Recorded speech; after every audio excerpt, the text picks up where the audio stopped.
শামীম ওসমান তো আন্দোলন শুরু হওয়ার তীব্র হওয়ার আগেই সে দেশ ছেড়ে পালিয়েছে।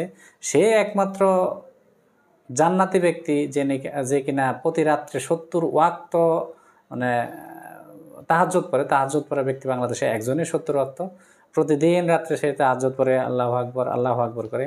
আজকে তার বাড়িতে ভাঙচুর করতেছে। কেন করতেছে এটা আপনারা সবাই ভালো জানেন।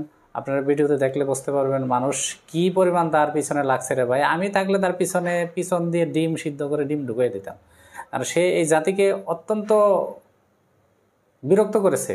শুধু বিরক্ত না, এই জাতির সাথে সে গাদ্দারি করেছে। তাকে একটা শাস্তির ব্যবস্থা করা। তার বাড়িতে নারায়ণগঞ্জবাসী আগুন ধরিয়ে দিয়েছে, তার বাড়ি ভাঙচুর করতেছে।